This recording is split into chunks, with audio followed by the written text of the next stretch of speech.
पुन्हा एकदा नवीन ब्लॉगमध्ये मी माया ठाकरे आपलं स्वागत करते। आता आम्हाला नाशिकला जाण्याची घाई झाली आहे। लगभग आता सगळं आवरून वगैरे झालंय। कांदे भरतोय गोणमध्ये, चाळीमधून काढून आणि खाली ओतले। मग एक गोण घेतले आणि त्याच्यात पूर्ण कांदे मिक्स करून आणि भरले, छोटे किंवा मोठे सारखे भरून घेतले। अभिराजची पण तयारी झाली,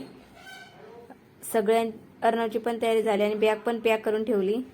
कांद्याची गोण आणि कपड्यांची आणि आंब्याची गोण घेऊन आप्पा अगोदरच कवला निघून गेले होते। आता आम्हाला पण जाण्याची घाई झाली।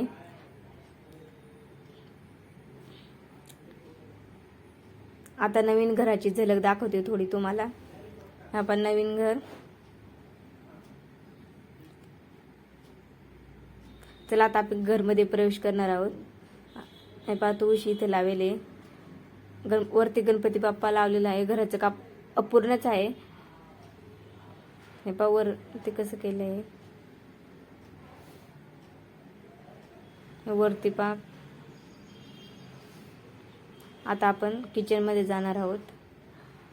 हा बघा किचन, इथे देवघर,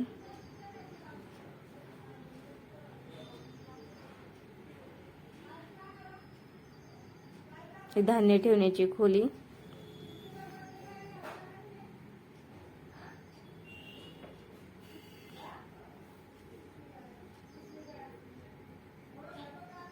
हे पाहिजे इथं काय संडास बाथरूम आहे। इकडच्या बाजू आंघोळीची मोरी,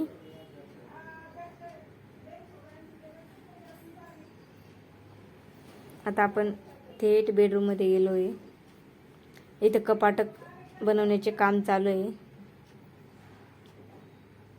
2 खिडक्या आहेत हॉलला आहे बेडरूम मध्ये।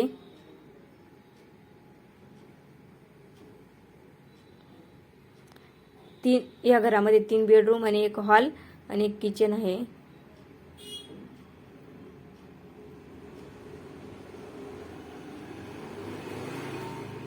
हे अशा प्रकारे प्रत्येक हॉल बेडरूम मध्ये कपाट बनवण्याचे काम चालू होते।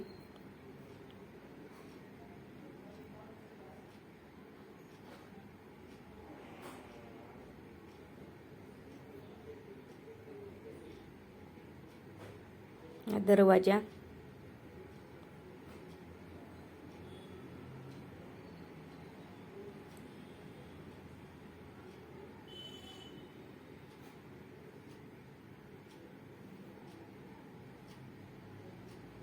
हे पहा अशा प्रकारे काय घर बांधत आहेत।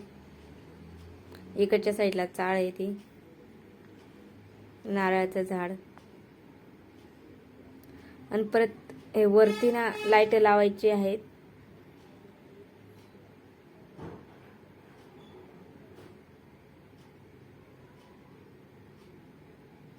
तुम्हाला घराची थोडी झलक दाखवली। आता आम्ही थेट बस स्टॉपवर पोहोचलोय। गावामध्ये बस स्टॉप असल्यामुळे तिथे बस येते, त्याच्यामुळे आम्ही इथे बसलोय।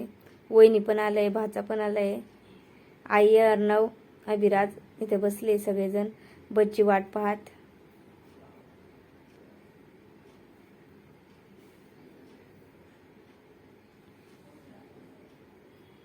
सगळ्यांच्या गप्पा रंगल्या होत्या।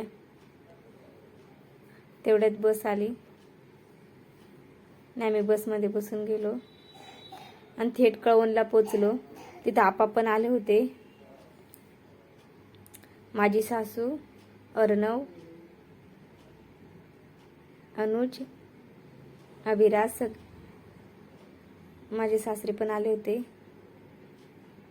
आणि त्यांनी बसमध्ये सगळं सामान बसून दिलं होतं आणि अर्णव, अभिराज आम्ही 3 जण नाशिकला निघालोय। अशा पद्धतीने बसमध्ये बसलोय आणि आता थेट कळवण ते नाशिक प्रवास सुरू झालाय आमचा। दोन्ही बाजू एकदम हिरवळ आणि मोठमोठे झाडे होते। पाऊस पडून गेला होता, त्याच्यामुळे वातावरण खूप छान होते। आता निघालोय आम्ही नाशिकला।